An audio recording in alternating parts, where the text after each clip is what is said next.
Leland Melvin is not just a former astronaut, although once an astronaut, always an astronaut. He's also the Associate Administrator for Education at NASA headquarters in Washington.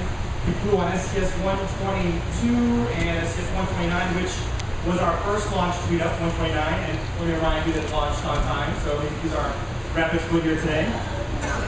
Leland?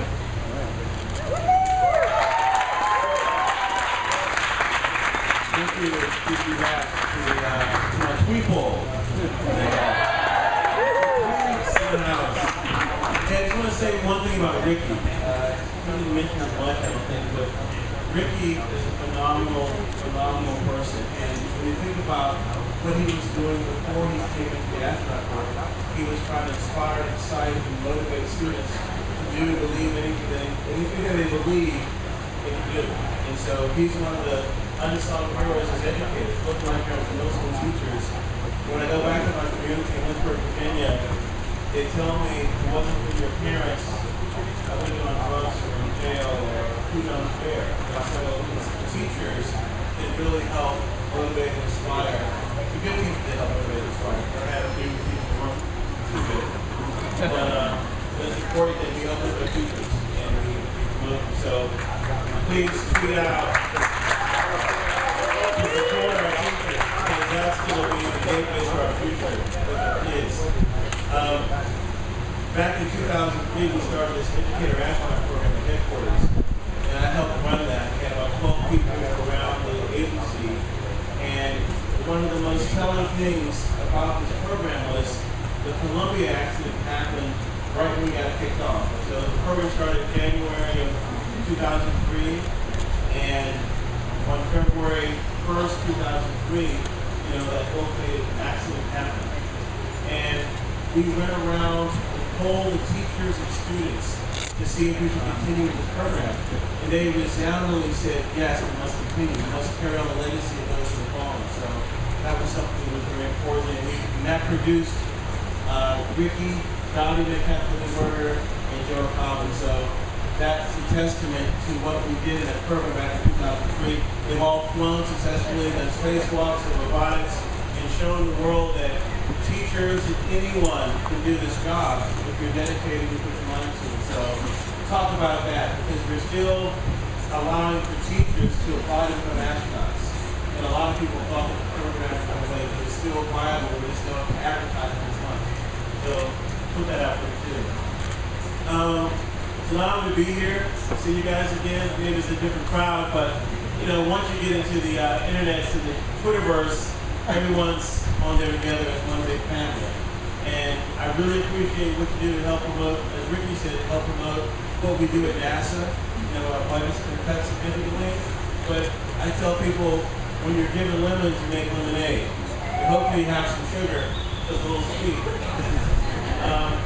The President has given us a budget to allow us to do future things with space. Heavy lift vehicle we're looking at.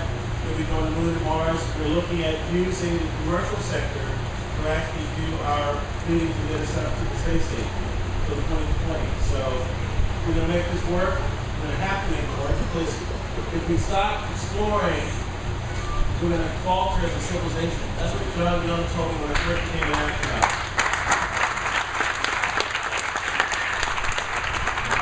Once the human race stops exploring, we will falter. And it's very important that you all have email accounts, you all know how to write letters, write to Congress people to tell them that this is something that the nation must do. Because we are explorers. We are curious. We want to know what's out there behind that next planet. And that's what we must do as a civilization. Yesterday, I was up in Orlando, Peabody Hotel, starting a program with the First Lady and the Second Lady, Jill Biden, for military families. And she mentioned that 1% of us serve in the military. How many military people are in here? Any military? Hey, Stephen, how you doing? We'll be talking about you in a minute, sir. 1% of us serve in the military. So 100% of the nation should support them. We had military families come from all over the nation. We did hands-on things with their parents and the children, And we had a summit where we're trying to see how we can help military students do better in school, do better in STEM. Because a lot of these students, they get deployed, their families get deployed, they get moved around quite a bit, and they're not able to keep the continuity of their education. So how can we best help benefit the First Lady in the White House to help military students? That's something we're doing in education. Another thing we're doing is the Summer of Innovation program. Anyone know about that program? Summer of Innovation? All right, back. We're trying to give kids hands-on, experiential opportunities to figure out what it means to be a scientist or engineer. I just came back from Denmark 2 weeks ago. This is, by the way, this is Stephen Turnipseed from Lego Education. He's the CEO of Lego Education. Any Lego knots in here? Okay. Well, 2 weeks ago, I was at this workshop with the Mindstorms, first time playing with the Mindstorms robot. And our challenge was, a bunch of people from all over the country, all over the world really. So the challenge was to build a robot that could move forward, but you cannot use the tires to roll to make the robot move forward. And so Stephen and I were paired up, and we're trying to make the most elegant solution to this problem. And we put the motors on the side of this controller, we put an axle, and then we had a little, kind of like a wedge to be the turning piece, and then we put a tire on it to give us a traction. And I think we built that in about, what, 15 minutes? The challenge was do it in 30 minutes or less, make it work, and we would win the prize. So Steph and I came up with the solution, and when I think about kids and learning, I think about play. If you can get kids to do something where they're playing, you'll disguise the play as science, as engineering. How can we get them to do things that they already want to do? Think about video games. You know, all the training that I did to be a robotics operator in space was one big video game. I mean, literally. I had 2 hand controls, I had a computer screen, and I was flying the robotic arm there. Those models that drove that simulation was so perfect that when I got to space and I flew the real arm, it felt exactly the same. The same dynamics, the same harmonics and the oscillations were exactly the same. So if the students are playing games that simulate space, that will make them excellent astronauts and get them ready for space. So some of the things that Lego Education is doing, they have a foundation. They're actually giving teachers curriculum and Lego bricks to get these kids excited and motivated. And we have a wonderful partnership with them where we're flying on STS-134 30 Lego kits. We're going to send them to space and have the astronauts assemble Legos and then have the students on the ground try to replicate that and try to understand the differences in how will their, say, a trundle wheel for measuring distances, how will that trundle wheel work on the ground versus work in space. So these are some of the things that we're doing with Lego and other strategic partners to try to ensure that we have a systematic way of getting our kids motivated, inspired, and excited. So those are some of the other things we're doing. Military families, summer innovation, Lego. Let's see what else is education we're doing. We're going through a redesign of education right now, trying to make sure that NASA is not trying to cover the entire pipeline. Our budget cannot sustain covering every single piece of the pipeline. And that's why we need partners, the Department of Education, with other federal agencies that can fill in pieces of that pipeline for us. So those are some of the other things we're doing. Let's see what else. Someone tweeted out, I think last night or this morning, about the anaconda story. So you guys want to hear about that? Well, it was an exclusive story for the last group. So go to, I think it's TiVo Girl. Is it TiVo Girl? Yeah. Do a search for anaconda, #anaconda. I think it has some hash mark now to see what it was like. I think there's a little video clip of that. That was a very exciting experience in space when you're having to do your business and things don't go the way you thought they were going to go. So check it out. Let's see. I'll take some questions now.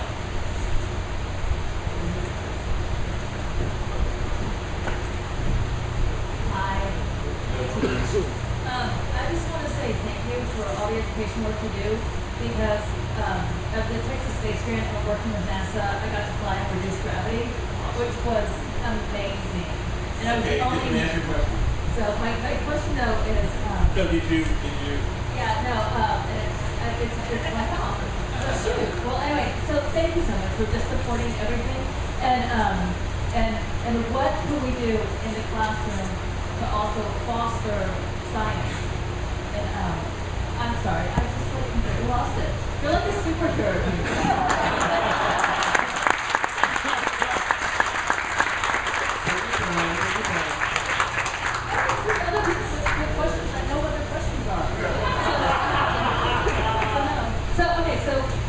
Because one of my students asked this, and they're like, if you need an astronaut, find out. So they want to know, does pizza taste like pizza in space? Does pizza taste like pizza in space? So there you go. I didn't have any pizza in space, but my taste buds were fine. A lot of people's taste buds change. Taste and changes in space. And everything that I ate tasted like it did when I tested on the ground. And the thing that I did not have on the ground that I ate Nicole Scott's, it had some basmati rice with curry beef, because we couldn't get that on the shuttle side. Only the space station could get that selected. And so when I ate that, the rice was really aromatic, it was really, really good, and the curry beef had some spice to it, delicious. So everything tasted the same to me. I know some people were putting a lot of hot sauce on things, but if you look at some of the pictures from space, you see the hot sauce like Velcro tip upside down. That's everywhere. You see hot sauce everywhere. So we can douse it and get a little more flavor on their food. But I didn't have any problems with the taste. Good question. Back here, Bill. Back here. Hi, my name's Lucy, at Dr. Lucy Rogers. I've got an awful lot of followers in the UK who have been sending me questions. So this one's from at Bilbo Baggins 2K. She wants to know, apparently there's a geocache up on the ISS. Space tourist Richard Garrett. Have you used it? Have you looked at it? What's in there, please? Geocache on ISS, I did not know it was there. So therefore, I did not use it. Yeah, I didn't know. We were so, we put on a shuttle flight. We were so busy trying to get everything done. I was in charge of all the robotics and getting the guys moving around, and then all the transfer. And the transfer job was really crazy because some of the things that you have on station you have to transfer back over. You can't transfer over to all the pieces that are in there in that one container. So I had my own little geocache trying to figure out where all the things were to go in the boxes to take them back home, but I didn't see that. Thanks for the question. Go left. Hi, thank you. My name's Chad. Chad? I have a 13-year-old future astronaut at home. She's wanting to know, in all of your years of learning and training and this education experience, everything you've been through, when you got to space, was there something there that you weren't expecting or you weren't prepared for? Good question. What I didn't expect when I got to space.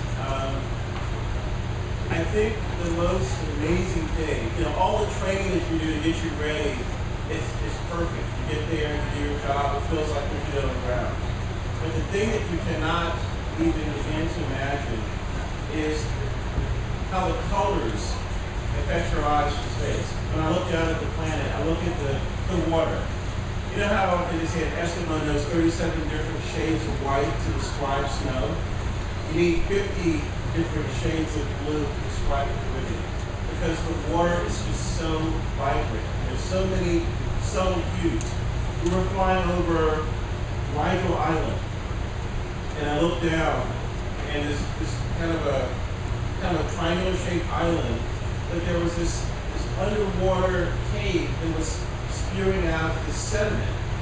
And it made kind of like a triangular shape, but it had these rivulets in it. So if you look down on it, it looks three-dimensional. So you have this three-dimensional white thing in the water, and then you have turquoise, indigo, azure, all these different colors of blue around it in this little brown island. The other thing that really blew me away was over the Pacific, when we were coming over this atoll. There was an atoll that was shaped like a heart. I mean, how do you prepare yourself for something like that? and you're in space with people that you train to work with, people from all around the world. You're breaking bread in space, you're having this meal. That's another thing. So the colors of the water, and then on my first flight, STS-122, we got to space, and Peggy Whitson, the first female commander, invited us over to dinner. So Peggy says, "You guys bring the dehydrated vegetables, we'll have meat." So we float over with this bag of vegetables, and we're kind of slugging it through the hatch. And we get there, and there's music playing. We all hover around the table. Dan Connie's up at the top on the back, coming down and grabbing stuff and going up. And we took a picture of all of us around the table having this meal, breaking bread in space. And I thought of being at my mom's home. The smell of the meatloaf cooking, warm rolls in the oven, and you're having this meal with your friends and your family. But this family was African American, Asian American, French, German, Russian, the first female commander, so like a Benetton commercial. And you're sitting there eating, Sade's playing on the iPod through the speakers, like smooth operators playing. So Dan starts singing, "Arm up with a ring." It's surreal. And you're eating and one little piece and people sharing. And so it was like you're at home. But you're traveling around the planet at 17,500 miles per hour every 90 minutes, going around the planet, having this meal in space with your friends from all around the world.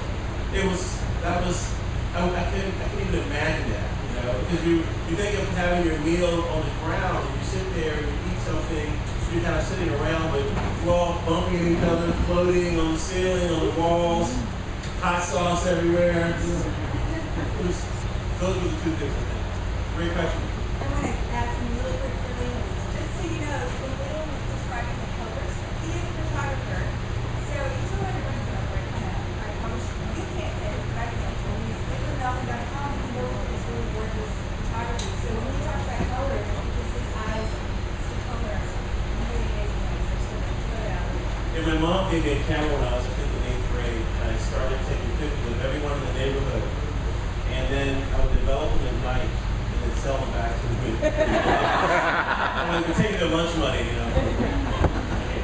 Hi. You obviously have an incredibly diverse group of people on this space, from different cultures, different backgrounds.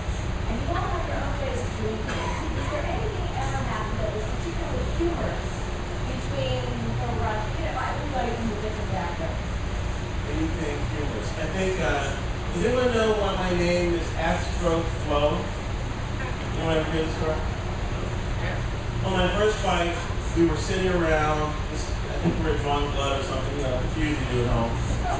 And there was jury was sitting there, and then I think he heard something on the intercom, and he went back over to the Russian segment.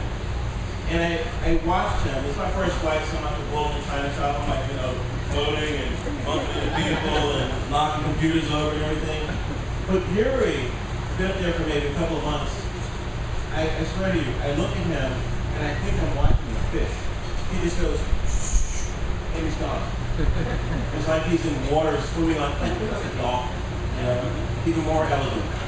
And so I said to myself, if I ever fly in space again, I want to flow through Astroflow.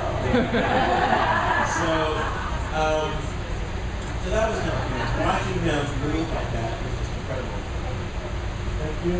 Thank you. Yes. Hi, my name's Mike.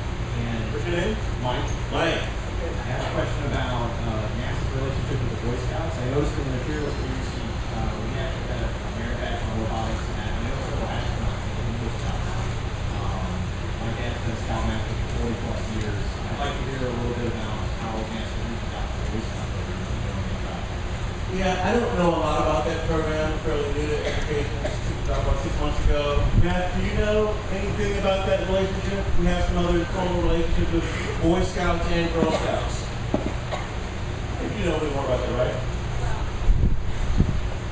We have a couple people in the science mission there that we're heading. So I know that she has 3 sons. She's been passionate about Boy Scouts.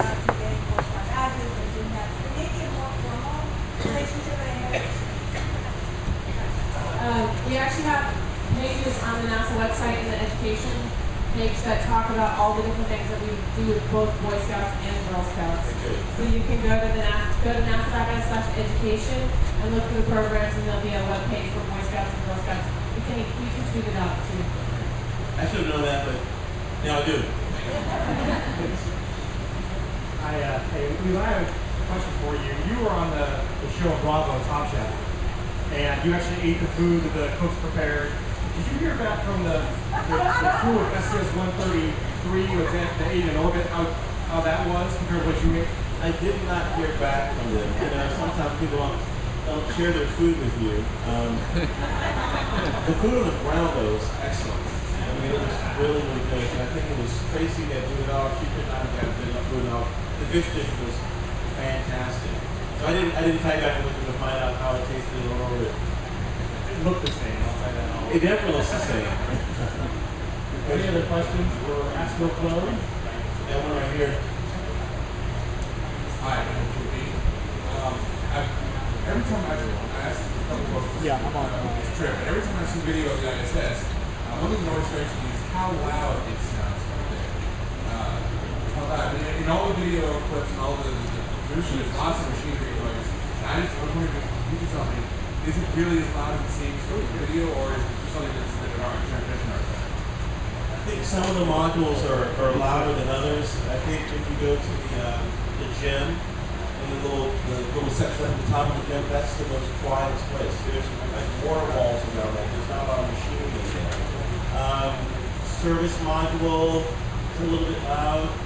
You know, lab used to be loud, now it's a little quieter. But it's just, I think when those microphones are picking up, the microphones are pretty sensitive. So they pick probably more sound than you really would be hearing as you're passing through. And also your ears are kind of acclimated to it, so it doesn't seem as loud as the longer you stay up there. So it's not too bad. Some people sometimes, back in the day, used to wear earplugs and noise canceling headsets when they went to bed, but now I think the noise has been come down a lot. They put some baffles on some of the fans and cut down some of the sound. So, good question.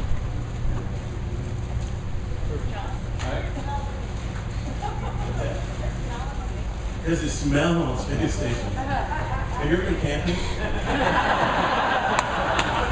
so when you went camping, how did it smell when you got back after 3 days? A little rank? Think of yourself camping for 2 weeks and you take sponge baths. Then you don't put sponge down everything. So, you try, but it's in your amongst friends. You feel the love. Share your food. It's a little right. But you get like the hearing, you know, you get used to the sound, you get used to the smell. Yes, sir. I've been asking everybody this, so I'll ask you. I'm going to go home and tell them that my high school students, I'm going to tell my high school students that AstroFlow has a message for them. I tell them to do their homework. I'm wondering what you would tell them, high school students. Okay, high school students, I would tell them, first of all, that believe in yourself. That's the first thing. You know, if people are telling you, people told me that I couldn't be an astronaut. I was in a cab going to JSC to go to my interview, and this cabbie said, "Where are you going?" I said, "I'm going to JSC to apply to be an astronaut." I said, "Oh, you can't be an astronaut." Like, well, why? He said, "Because you're not in the military." I'm like, "Oh, okay, thanks." So I wish I found that guy today, so my phone's white, bro. But so people tell students that they can't do things. Guidance counselors sometimes tell them. Some teachers sometimes tell them. Their parents tell them that they can't do things. Or sometimes our kids' worst enemy when we tell them they can't do something. Or a mom will say, "I wasn't good at math. You won't be either. You know, I wasn't good at that. So you don't have to worry about that." So we have to give them the ammunition to let them believe in themselves that they can do anything. And my parents were both school teachers that believed that, you know, they gave me all the opportunities. Piano lessons, clarinet lessons, football, basketball, tennis. They exposed me to everything to let me get a little sample to see what I wanted to do with my life. And I think letting them be creative. I was talking to Neil deGrasse Tyson the other day. Awesome guy. Good communicator. And he was saying that when his kids pull out a pot and a pan and spoon and they're banging on them, that's an acoustics lesson. They're learning the different timbres of the different pots and pans. So instead of saying, stop making that noise, put that away, let them go on for maybe a couple of minutes until you can't hear anymore. But let them go with that experiment, because that's an experiment. When they touch the oven, you don't want them to burn themselves to their disfigured or something, but let them understand what these different forces and things are. And that's it. That's part of exploration. That's part of experimentation. So a high school student, believe in yourself, sense everything. Go for anything you want to do. I mean, we've got people in the astronaut corps that flunked out of college. Okay? Like the rock climb, flunked out freshman year, had an engineer tell him that you need to go back to school. You need to do these things. And he flew in space 2 times. So you never know what you're going to become, but just experiment a little bit of everything and believe in yourself. And you can do anything. Yeah.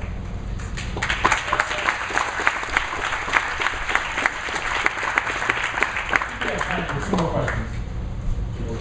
Earlier, Ricky said that riding on it was a little bit like being on a theme park ride. And I know that when I get on a roller coaster, I'm one of those people that checks my seatbelt about 10 times, even on the climb, or maybe steps in with the left foot first. Do you have any superstitions when it comes to any of your work here, or anything that you do right as you're about to go up? Like, do I do this and go? No, I think on my first flight, STS-122, we always perform strapping in, looking over my notes. I go back to the Columbia accident because after the accident, I went over to David Brown's parents' home in Washington, Virginia. And that night of the accident, David's dad said to me, tears in his eyes, said, my son is gone. There's nothing you can do to bring him back. But the biggest tragedy would be if you don't continue to carry on their legacy by flying in space. And so from that point on, I think everyone in the Corps were unified and focused on carrying on the legacy of those who had fallen. So when I got in the vehicle, it was all about, hey Dave, hey crew, I'm coming. We're going to honor you. And there was no fear, there was no, trepidation. Like, I've got a job to do, and that's to honor my friends. And I think that's what we all have to do by helping inspire a kid to be a doctor that's going to cure AIDS or save someone's life, is to inspire them to carry on the legacy of those that have fallen. And, we've had people perish. There will be more people that probably perish in us exploring future worlds. But I think the most important thing is we continue to do it no matter what happens, because it's the right thing to do. We carry on civilization. So,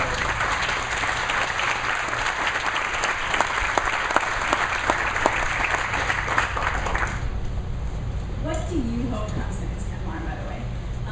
Where would you like to, if you could go up again and do a mission, where would you like to go, or just where do you hope NASA goes next in general? I could go with Ricky.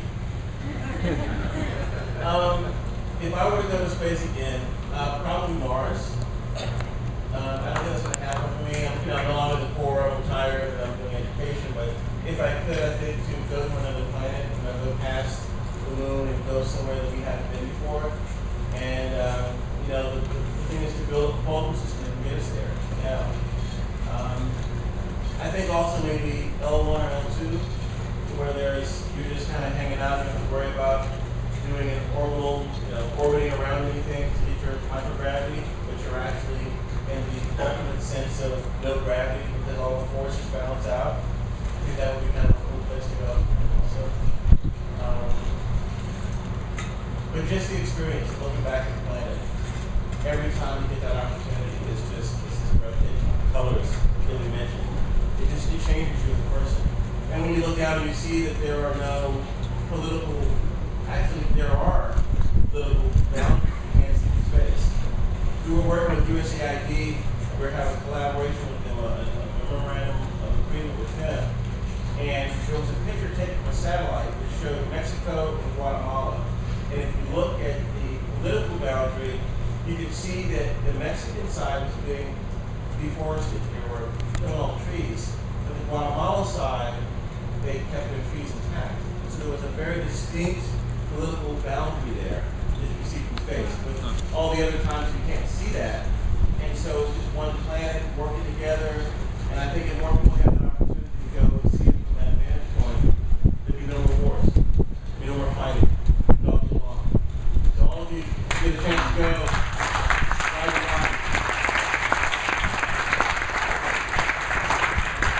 Yeah, I think I have time for one more. How you doing? I'm Nick. Nick. First off, by the way, I gotta say a lot of rappers are mad that we took that name Astro Oh, Flow. what? A lot of rappers are probably really mad right now that you took the name Astro Flow. That's like an awesome rap name. But Rick was talking about how there's a lot of musicians that have gone over creative types, and you yourself as a photographer. Besides engineering kind of engineering habits, I know we talk about generating stuff. Any kind of creative kind of experiences that you can touch upon besides maybe sitting around campfire, sing songs, but those kind of so many talented minds together, things talk about maybe don't have to do necessarily mixing the space station or your goal issues. Kind of other. Okay. I write poetry and I play the piano. And Pharrell Williams and I had actually put together a little song before I went to space on my first flight. So there's a poem called Exploration, we put the music, and I actually played it in space. We were going to try to downlink it and send it out to the world, but it just didn't happen for whatever reason. But I think if we have more poets and scientists, more poets and artists and musicians around the campfire coming up with a song that can help change the world. And we sit around as we're having dinner. Station crew members probably more so than shuttle crew members because the time is so compressed to get everything done. But there's a guitar up there. There's a keyboard. I think the keyboard is still up there. And I know the station crew members do around have a little jam section every now and then. I don't know if they recorded any of that and sent it down, but they probably should because the creative side is what helps fuel our nation. And it gives you these ideas and abilities to then build things you never thought about building before because of that little creative spark. And I always tell people when you dream, have a little notepad beside your bed so you can write down the solutions to all the world's problems that you dream about that you forget after you wake up. So I always tell students to do that because some of those creative solutions come from your subconscious in your dreams. So I don't know if I answered your question. Leland, you've flown on 2 different flights, and one of them, both times you obviously went to launch pad in the Astro van. During STS 129, that was our first tweet up. When the tweets went out there and waved to you, were you aware of their presence? Yeah.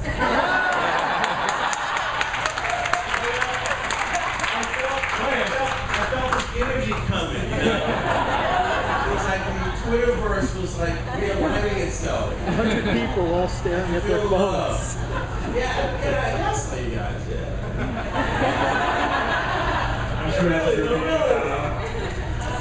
Thank you, sir. And thank all of you.